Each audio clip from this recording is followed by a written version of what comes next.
everybody, I'm Jammer, and welcome back to part 2, looking over the PAX East Animal Crossing demo footage.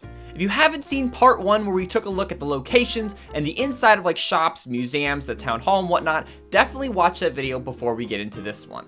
In this video, we'll be exploring outside of the buildings, going around in the town that's in the demo, and checking out some of the small and little details found throughout the footage. Again, like I had previously mentioned, I am not personally at PAX East, so I want to give credit to the creators' footage that we're taking a look at here. The links to their videos are in the description, as well as I'll put a little watermark on their footage as we go through it throughout the video. But before we get started, if you're new here, maybe consider subscribing. It's free, you can always change your mind later, because if you enjoy Animal Crossing New Horizons, I'm sure you won't be disappointed. Anyways, with that out of the way, without further ado, let's get started. While exploring the village, we see a lot of variety of different stuff. We see some hybrid flowers, we see some purple ones, as well as the black rose returning. Nothing that we didn't expect happening, but it's cool to see. Yep, hybrid flowers, they're confirmed. Here you see a villager's home with bushes surrounding it, and at first I'm like, oh my gosh, bushes from New Leaf are coming back, but then I'm like, wait a second. It probably actually looks like it's connected to the home itself, and as we've already seen, even in New Leaf, one of the customizations to your home itself is you can make like a little row of bushes around it, so I don't necessarily think this is the actual bush plants. We've still yet to see any indication that that's going to be in New Horizons. During a DIY crafting scene, you can actually see that ores are used for crafting. I'm sure we've probably seen this before, but it is kind of cool to see that ores have a bigger function than just being sold. Here we see the vault being used fully in action, as we've seen plenty before, but it does make me wonder how wide of a river can you vault? Because we already know with the island designer, you can make some crazy edits to the terrain, and it does make me wonder how big you can make a river and how far can you still vault over it. Throughout a lot of the footage, we actually see the tiny little glowing spots that we pointed out in the direct footage in that brief small segment. And we finally actually see a player actually dig it up, and what do you know? It is a golden spot, just like we all thought. The player gets 1,000 bells, and the spot itself has a glowing effect to it compared to the other holes next to it. We don't know for sure though if you replant the bells back into it, if it'll create a golden sapling or anything, but that's still a potential feature that could come along with this money spot. Here on the beach, we see the player going through their inventory, and when selecting a tool, it shows 3 options. Holding it, which is of course equipping it, dropping it, in which in case when you do drop it, it does show the default red toolbox that we kind of talked about in the previous trailer analysis, as well as has been in previous Animal Crossing games before.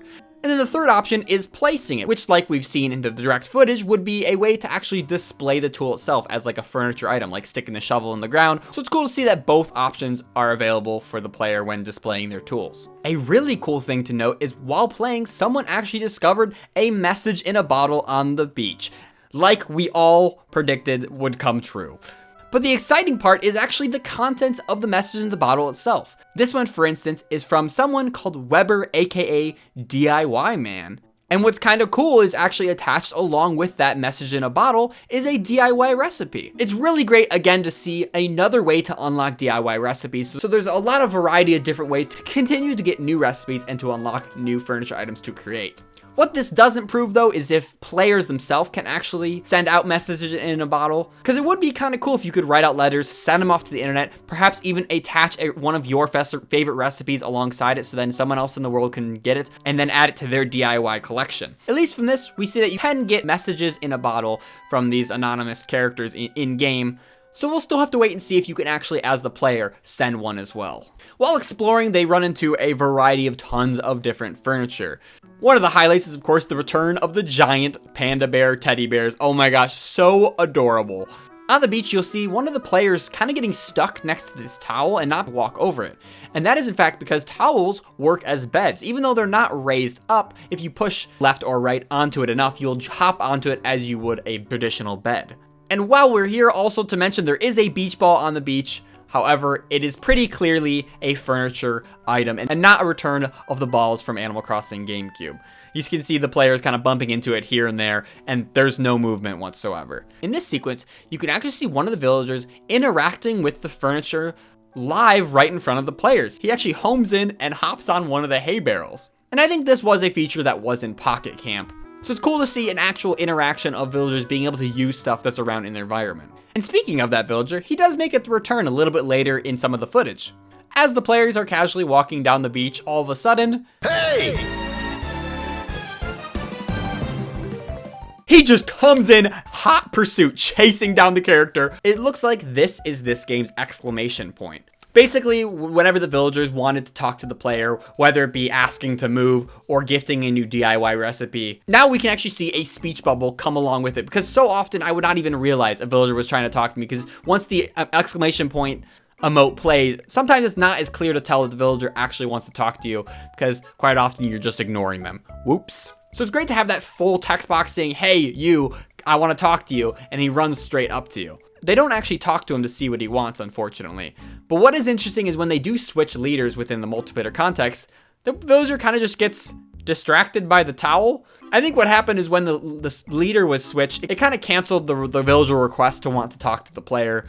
And so then he kind of defaulted to just staring at a towel. We also learned a lot about Nook Miles, but what is more interesting to talk about is the Nook Miles Plus, which is essentially daily chores for the player to accomplish. In the clip here that we see, there's 5 categories or 5 chores assigned to the player that day. Tend 8 flowers, sell a hot item for a fortune, sell seashells, grow fruit trees, and then chop some wood.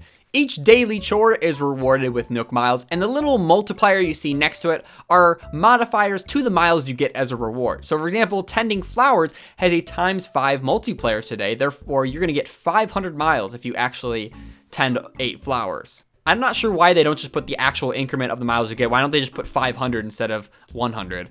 But I guess it's just a way to emphasize certain tasks over others on certain days and give the player more variety and things to do when they're playing the game. So for those of you worried that you'd run out of Nook Miles or complete all the achievements in the game, it looks like there will still be daily things you can still accomplish to earn Nook Miles, so you'll never actually run out of ways to earn them. And while we're on the topic of Nook Miles, there's been some screenshots shown off of some additional Nook Rewards that we've yet to see so far. We see the option to redeem for a collection of different DIY recipes, a set of fences, and then a couple of furniture items below. But the more interesting detail is the stuff at the top of the list. First off, you can redeem Nook Miles for a phone case to change your Nook phone's phone case. And that's something we've actually already seen so far, even since the reveal trailer at E3 of last year. But another curious reward you can redeem with Nook Miles is actually a bell voucher. It could be 1-to-1, so if you exchange these 500 miles, you'll just get 500 bells in return, which I feel like is not that many bells, all things considered, but who knows. It's cool to see you can exchange currencies if you feel the need to. We also get a full look at the map of the demo builds island. This one is much more populated than the previous maps we've seen so far because, this town obviously has a lot more to it.